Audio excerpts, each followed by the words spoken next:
जिस गरीब लड़के के पास अपनी माँ के इलाज के लिए 500 रुपये भी नहीं थे, उसी के हाथ एक अरबपति की करोड़ों रुपए से भरी अटैची लग गई। लेकिन उसने उसमें से एक भी रुपया नहीं लिया। उसे क्या पता था कि उसकी यही ईमानदारी कुछ घंटों बाद उसकी ज़िंदगी का सबसे बड़ा फैसला बदलने वाली है। मगर कहानी में असली मोड़ तब आया जब अरबपति ने अटैची खोलकर अंदर रखी एक पुरानी तस्वीर देखी और उस तस्वीर में वही गरीब लड़का दिखाई दिया। आखिर उस तस्वीर का नीरज से क्या रिश्ता था?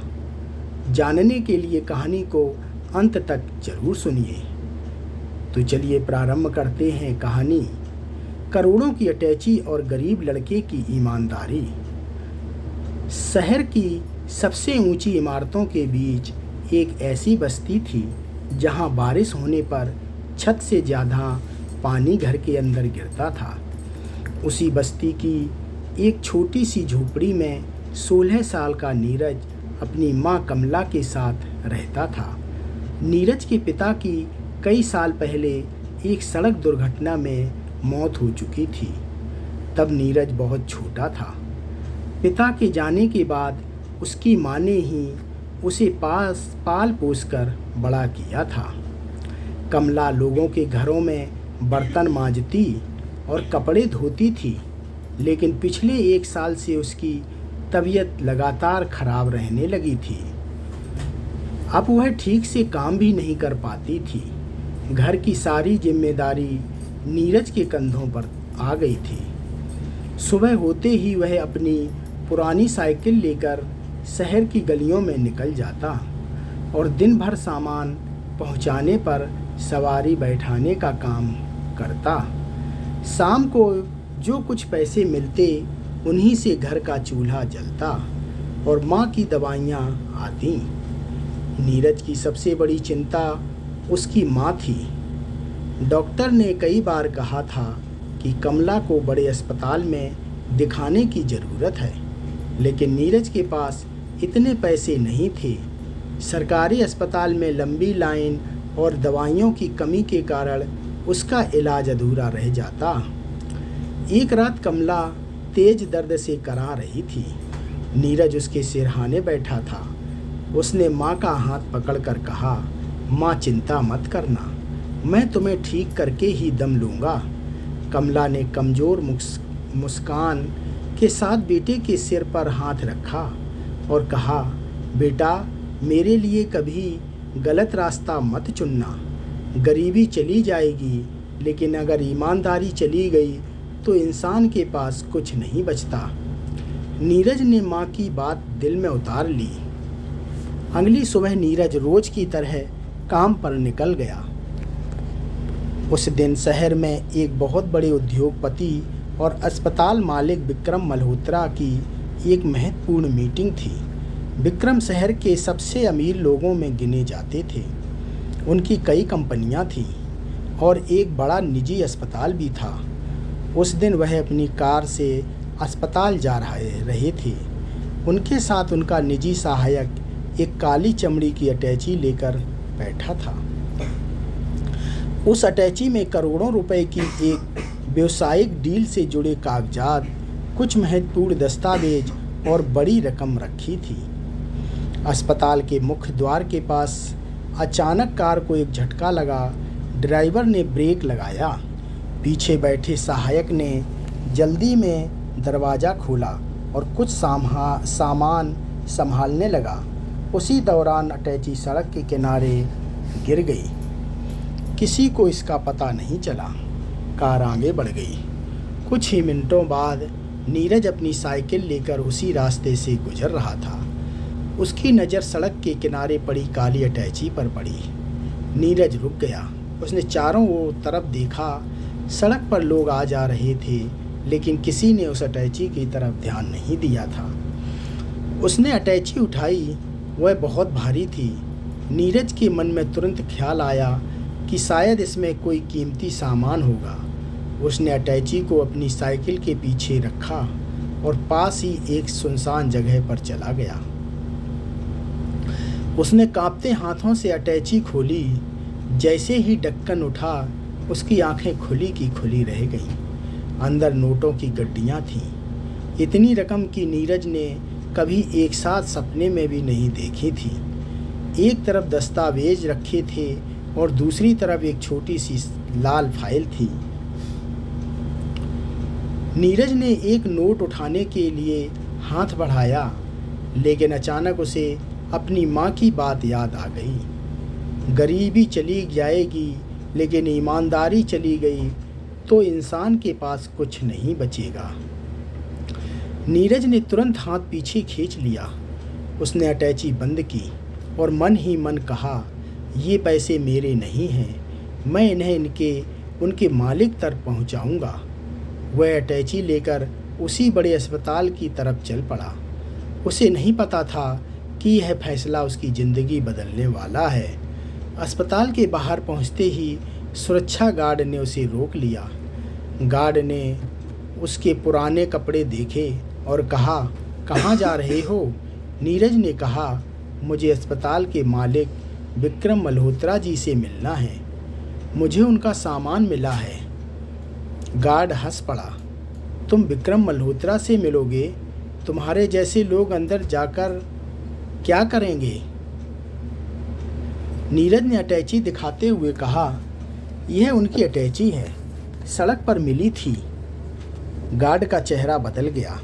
उसने तुरंत अटैची पकड़ने की कोशिश की, लेकिन नीरज ने उसे अपने सीने से लगा लिया। मैं इसे सीधे मालिक को दूंगा। गार्ड गुस्से में बोला, तुमने चोरी की है और अब कहानी बना रहे हो? कुछ ही मिनटों में वहाँ भीड़ जमा हो गई। एक मैनेजर बाहर आया। उसने भी नीरज पर चोरी का आरोप लगा दिया। नीरज की आंखों में डर था, लेकिन उसने अटैची नहीं छोड़ी। तभी अस्पताल के सामने एक काली कार आकर रुकी। उसमें से खुद विक्रम मल्होत्रा उतरे। उनका चेहरा परेशान था। वह लगातार किसी चीज़ को ढूंढ रहे थे। मैनेजर दौड़कर उनके पास गया और बोला, सर, आपकी अटैची इस लड़के के पास है, शायद इसने चुरा ली है। विक्रम की नज़र नीरज पर पड़ी, फिर अटैची पर गई। उन्होंने तुरंत उसे पहचान लिया। ये मेरी अटैची है। विक्रम ने अटैची खोली। सारे दस्तावेज और पैसे सुरक्षित थे। उन्होंने नीरज की तरफ देखा और पूछा, तुमने इसमें से कुछ लिया? नीरज ने सिर हिलाकर कहा, नहीं साहब, यह आपका सामान था, मैं सिर्फ लौटाने आया था। विक्रम कुछ पल तक उसे देखते रहे। फिर उन्होंने जेब से पैसे निकाले और कहा, तुमने बहुत बड़ा काम किया है, यह इनाम रख लो। नीरज ने पैसे लेने से इनकार कर दिया। विक्रम ने पूछा, तुम्हें पैसे नहीं चाहिए? फिर क्या चाहिए? नीरज की आंखें भर आईं। साहब, मेरी माँ बहुत बीमार है, मुझे पैसे नहीं चाहिए। अगर आप सच में मेरी मदद करना चाहते हैं तो मेरी माँ का इलाज करवा दीजिए। विक्रम कुछ बोल नहीं पाए। जिस आदमी ने अपनी पूरी ज़िंदगी करोड़ों रुपए कमाने में लगा दी थी, उसके सामने आज एक गरीब लड़का खड़ा था जो करोड़ों रुपए छोड़कर सिर्फ अपनी माँ का इलाज मांग रहा था। विक्रम ने तुरंत अस्पताल के डॉक्टरों को फ़ोन किया, अभी एम्बुलेंस भेजो, इस लड़के की माँ को अस्पताल लेकर आओ। इलाज में जितना खर्च आए मेरी तरफ से होगा। कुछ देर बाद एम्बुलेंस नीरज की बस्ती में पहुंची। लोग हैरान रह गए। डॉक्टर कमला को लेकर अस्पताल पहुंचे। जांच के बाद डॉक्टर ने विक्रम को बताया कि कमला की हालत गंभीर है और तुरंत इलाज जरूरी है। नीरज आईसीयू के बाहर बैठा भगवान से प्रार्थना कर रहा था। तभी विक्रम उसके पास आए और उसके बगल में बैठ गए।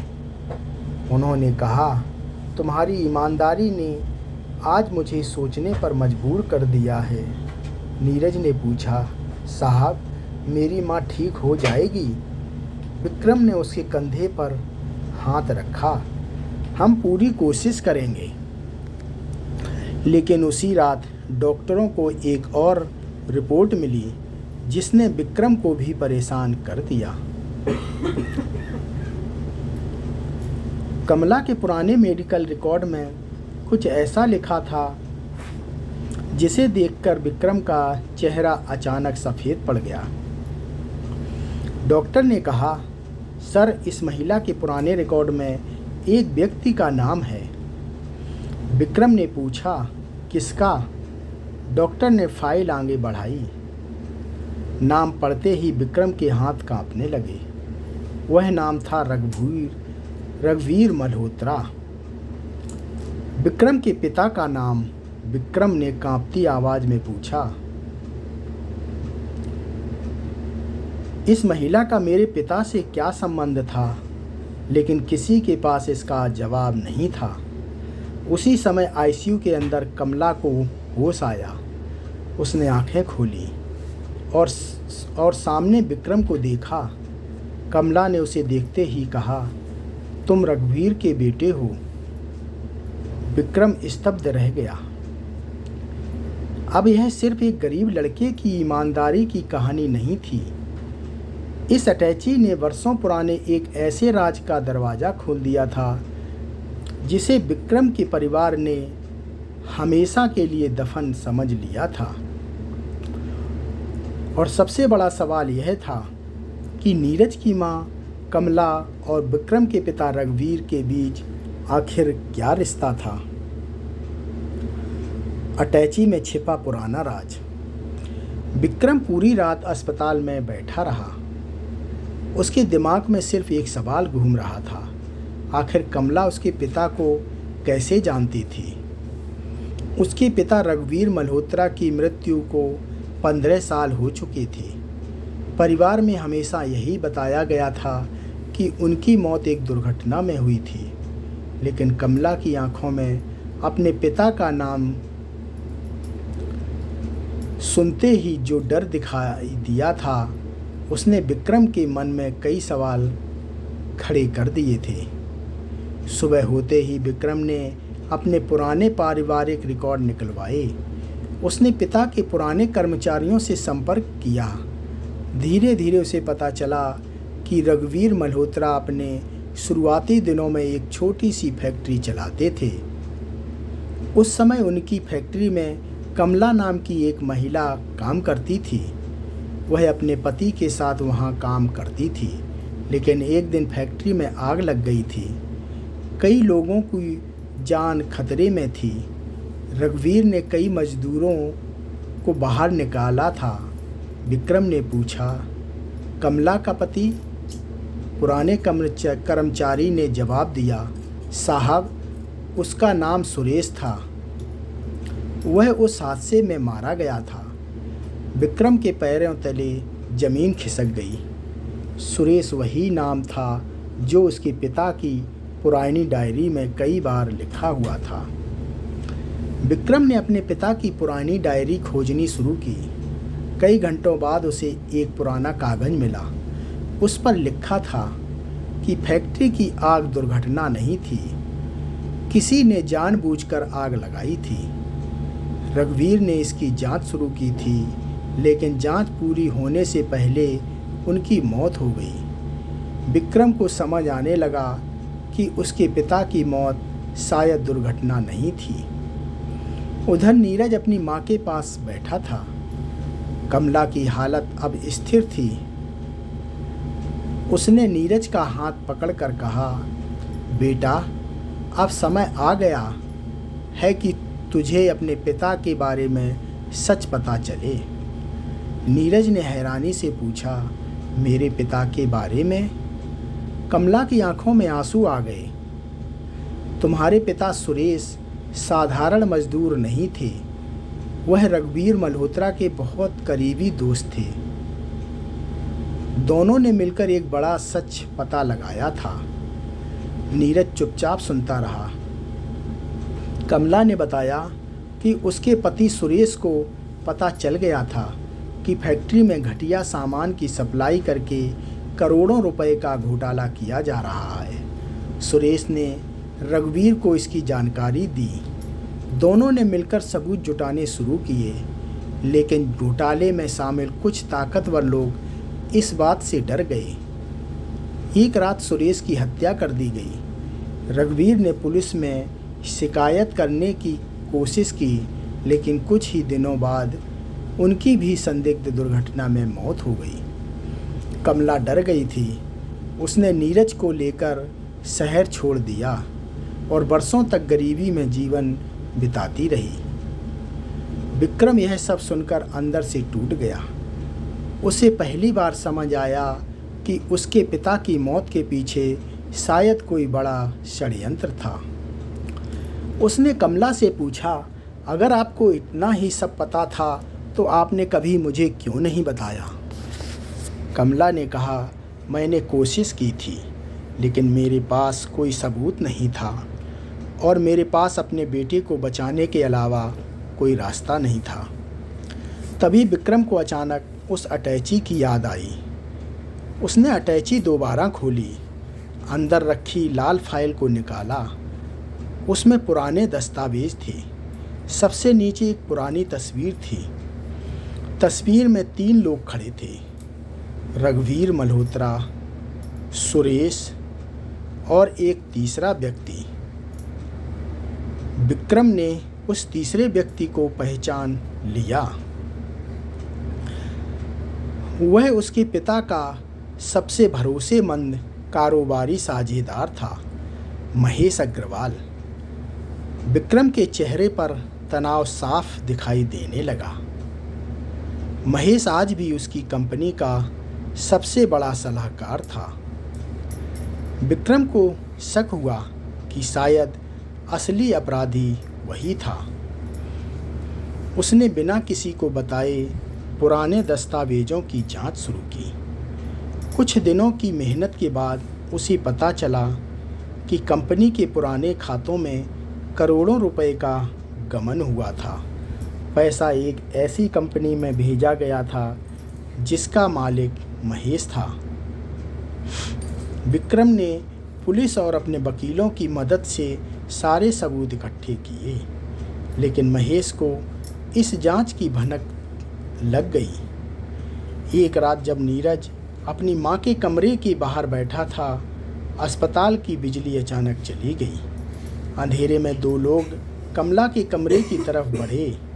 उनका उद्देश्य था कि पुराने राज से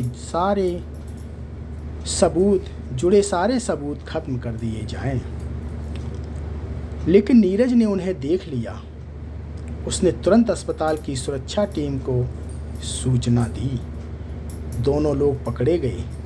पूछताछ में उन्होंने महेश का नाम लिया। विक्रम को अब पूरा यकीन हो चुका था कि उसके पिता की मौत के पीछे वही आदमी था जिस पर उसके परिवार ने वर्षों तक भरोसा किया था। महेश गिरफ्तार हुआ। कानूनी जांच शुरू हुई। पुराने मामले दोबारा खोले गए। सुरेश और रघुवीर की मौत से जुड़े सबूत सामने आए। लेकिन विक्रम के लिए सबसे बड़ा बदलाव पैसे या संपत्ति का नहीं था। उसे समझ आ गया था कि अगर नीरज उस दिन अटैची अपने पास रख लेता तो यह सच कभी सामने नहीं आता। विक्रम ने नीरज को अपने पास बुलाया। उसने कहा, बेटा, तुमने सिर्फ मेरी अटैची नहीं लौटाई, तुमने मेरे परिवार का सबसे बड़ा सच हमें वापस दिया है। नीरज ने कहा, साहब, मैंने तो बस वही किया जो मेरी माँ ने मुझे सिखाया था। विक्रम की आंखें नम हो गईं। उसने नीरज की पढ़ाई की पूरी जिम्मेदारी लेने का फैसला किया। उसने कमला के लिए एक सुरक्षित घर खरीदा और उसका इलाज पूरी तरह करवाया। लेकिन नीरज ने एक शर्त रखी, साहब, मैं पढ़ाई करूँगा, लेकिन आगे चलकर मैं गरीब लोगों के लिए डॉक्टर बनना चाहता हूँ। विक्रम मुस्कुराए। तुम जो बनना चाहते हो बनो, मैं तुम्हारे सपने के रास्ते में कभी नहीं आऊँगा। समय बीतता गया। नीरज ने पूरी मेहनत से पढ़ाई शुरू कर दी। वह अपनी गरीबी को कभी नहीं भूला। वह जानता था कि उसकी ज़िंदगी उसे दूसरा मौका दे रही है। कुछ सालों बाद उसने मेडिकल प्रवेश परीक्षा में शानदार सफलता हासिल की। कमला की आंखों में खुशी के आंसू थे। विक्रम ने उसे गले लगाकर कहा, आज मुझे लगता है कि मैंने तुम्हारे अंदर सिर्फ एक बच्चे की मदद नहीं की थी, मैंने अपने पिता के अधूरे सपने को जिंदा किया था। नीरज डॉक्टर बन गया। उसने विक्रम के अस्पताल में गरीब मरीजों के लिए मुफ्त चिकित्सा विभाग शुरू किया। वह हर गरीब मरीज से उसी सम्मान से मिलता जिससे सम्मान की उसे कभी ज़रूरत थी। एक दिन अस्पताल में एक बूढ़ा आदमी इलाज के लिए आया। उसके पास पैसे नहीं थे। रिसेप्शन पर मौजूद कर्मचारी उसे बाहर भेजने लगे। नीरज वहां पहुंचा। उसने कहा, इसे बाहर मत कीजिए, निकालिए। यह अस्पताल सिर्फ अमीरों के लिए नहीं है। बूढ़े आदमी का इलाज हुआ और उसकी जान बच गई। वह बूढ़ा आदमी जाते समय नीरज के सामने हाथ जोड़कर रो पड़ा। बेटा, भगवान तुम्हें हमेशा खुश रखे। नीरज ने मुस्कुराकर कहा, मुझे दुआ मत दीजिए, किसी और ज़रूरतमंद की मदद दीजिए, किसी और ज़रूरतमंद मदद कर दीजिए, वही मेरे लिए सबसे बड़ा धन्यवाद होगा। विक्रम दूर खड़े यह सब देख रहे थे। उनकी आंखों में गर्व था।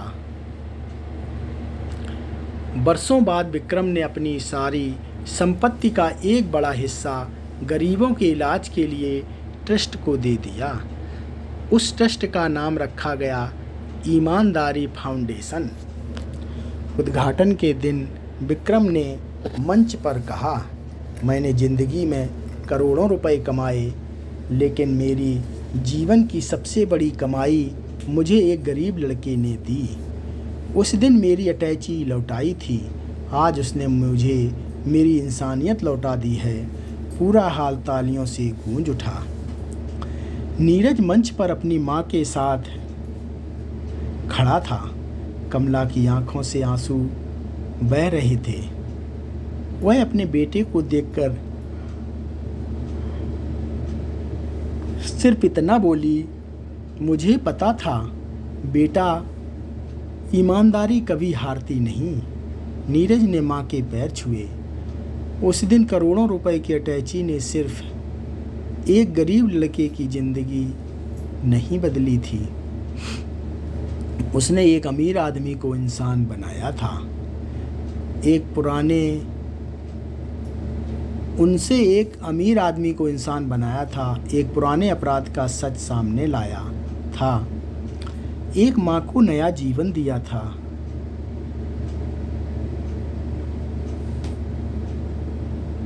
और सैकड़ों गरीब लोगों के लिए इलाज का दरवाज़ा खोल दिया था। कहानी की सबसे बड़ी सीख यही है कि इंसान की असली दौलत उसके पास मौजूदा पैसा नहीं, बल्कि उसका चरित्र होता है। पैसा चोरी हो सकता है, छिन सकता है और ख़त्म हो सकता है, लेकिन ईमानदारी से कमाई गई इज्जत पीढ़ियों तक याद रहती है। अगर उस दिन नीरज चाहता तो करोड़ों रुपए लेकर भाग सकता था। शायद कुछ दिनों के लिए उसकी गरीबी खत्म हो जाती, लेकिन उसने यह सही रास्ता चुना और बदले में उसे वह मिला जिसकी उसने कभी कल्पना भी नहीं की थी। अपनी माँ की ज़िंदगी, अच्छी शिक्षा, सम्मान और हजारों लोगों की दुआएं। तो आप बताइए, अगर आपको सड़क पर करोड़ों रुपए से भरी अटैची मिल जाए और आपको पता हो कि आपका परिवार बेहद मुसीबत में है, तो क्या आप वह पैसा खरीद रखेंगे या उसके असली मालिक को लौटा देंगे? अपनी राय कमेंट में ज़रूर बताएं। ये अगर आप लोगों को पसंद आए तो लाइक एंड सब्सक्राइब ज़रूर करें और कमेंट में लिखकर बताएं कि आपको